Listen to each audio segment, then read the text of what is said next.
Gold, trusted gold buyers. మీరు తాకట్టు పెట్టిన బంగారాన్ని విడిపించి ఈ రోజు ఉన్న మార్కెట్ ధరకు కొనబడను.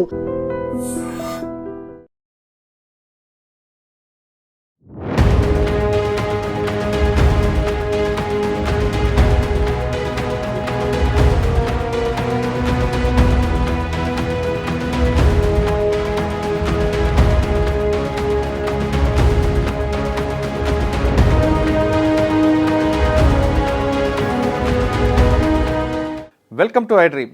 షాబాద్లో 6 హత్యలు చేసిన ప్రధాన నిందితుడు క్రిమినల్ రాజ్ కుమార్ తన సొంత మేనమామ ఊరైన కొత్తూరు మండలం పింజర్లో గడ్డి మందు తాగి ఆత్మహత్యకు పాల్పడ్డాడు. సంఘటన స్థలానికి చేరుకున్న పోలీసులు చనిపోయిన వ్యక్తి రాజ్ కుమార్ అని నిర్ధారించారు. సంఘటన జరిగిన తర్వాత రాజ్ కుమార్ అతను ఏ కారులో వచ్చాడో అదే కారులో తిమ్మాపూర్ రైల్వే స్టేషన్కి వెళ్ళినట్లుగా సీసీ కెమెరాలు రికార్డ్ అయ్యాయి. స్టేషన్ ముందు కారు ఆపి రైల్వే ట్రాక్ మీద నడుచుకు వెళ్ళిన రాజ్ కుమార్ ట్రైన్ కోసం వెయిట్ చేసినట్టుగా తెలుస్తుంది. ట్రైన్లు రాకపోవడంతో తన వెంట తెచ్చుకున్న పురుగుల మందు తాగినట్లుగా ఒక అనుమానం వ్యక్తమైంది.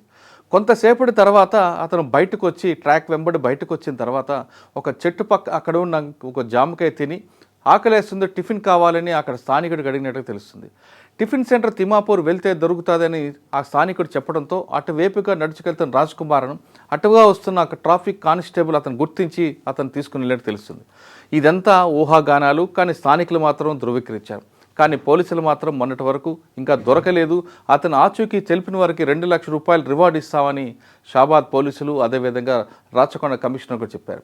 ఇదంతా జరుగుతున్న క్రమంలోనే షాబాద్ పరిసర ప్రాంతాల్లో పింజర్ల గ్రామం, అంటే రాజ్ కుమార్ సొంత మేనమావ గ్రామం, ఆ గ్రామంలో ఒక వ్యక్తి పురుగుల మందు తాగి చనిపోయినట్లుగా స్థానికులు పోలీసులకు సమాచారం ఇచ్చారని పోలీసులు చెప్తున్నారు. సంఘటనా స్థానానికి వెళ్ళిన తర్వాత ఆ టీ షర్టు జీన్ ప్యాంట్ పట్టి ఇతను చనిపోయింది రాజ్ కుమార్ డెడ్ బాడీ అని పోలీసులు కూడా నిర్ధారణకు వచ్చారు. కానీ కన్ఫర్మ్ చేసుకోవడానికి రాజ్ కుమార్ కుటుంబ సభ్యులను కూడా తీసుకొచ్చి చూపించిన తర్వాత వాళ్ళు కూడా కన్ఫర్మ్ చేయడంతో ఈ బాడీ రాజ్ కుమార్దని నిర్ధారించారు. కానీ సంఘటన స్థలంలో అక్కడ డెడ్ బాడీ పక్కన గడ్డిమామ తాగి మందు కూడా దొరకడంతో పురుగుల మందు తాగి ఆత్మహత్య చేసుకోవడాన్ని పోలీసులు నిర్ధారించారు. వెంటనే డెడ్ బాడీని అక్కడ ఉన్న హాస్పిటల్ తమను తరలించి పోస్ట్మార్టం చేయడానికి ఏర్పాట్లు చేస్తున్నారు. కానీ రాజ్ కుమార్ ముందే దొరికాడు, అతను ఎన్కౌంటర్ చేయాలని షాబాద్ వాసులు అందరూ డిమాండ్ చేస్తుంటే ఒకవైపు ఆత్మహత్యకు పాల్పడ్డాడని మనకి ఇప్పుడు పోలీసులు కన్ఫర్మ్ చేశారు. ఇదంతా ఒక ఎత్తు అయితే దీని వెనక మరో కథ ఉంది. ఆ కథ ఏంటి అనేది రాజ్ కుమార్ బతుకుంటేనే తెలిసి ఉంటుంది. అదే 20 లక్షల రూపాయలు. పోక్సో కేసు పెట్టకుండా బెయిల్ సెక్షన్ రావడానికి షాబాద్ పోలీసులతో 20 లక్షల రూపాయలు ఒక బేరసారాలు జరిగాయని స్థానికులు ఆరోపిస్తున్నారు. అది కన్ఫర్మ్ చేయాలంటే రాజ్ కుమార్ కావాలి కాబట్టి ఇప్పుడు ఆ కేసు అంతా కూడా మిస్టరీగా మారే అవకాశం కనిపిస్తుంది. పోక్సో కేసులో వచ్చినప్పుడు అతనికి 7 సంవత్సరాల లోపు జైలు శిక్ష పడితే అతనికి 41 CRPC నోటీస్ ఇవ్వాలనేది చట్టం చెప్తుంది. అంతవరకు బాగానే ఉంది. ఆ విధంగా ప్రొసీజర్లు ఎక్కడ ల్యాప్స్ లేకుండా షాబాద్ పోలీసులు నిర్వహించారు.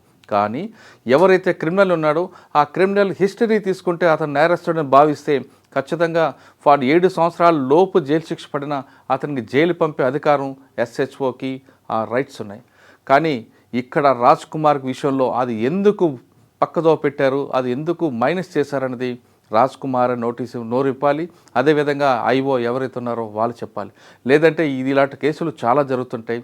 ఇప్పుడు మనం చూస్తున్న కేసుల్లో అతనికి బెయిల్ ఇచ్చి పంపడంతో, నోటీస్ తీసుకొని పంపడంతో అతను ఒక మనిషిలో పగ పెంచుకొని ఈ విధంగా దారుణాలకు పాల్పడ్డాడు. కానీ ఇప్పుడు పోలీసులకి షాబాద్ కేసు అనేది ఒక కేస్ స్టడీగా మారుతుంది.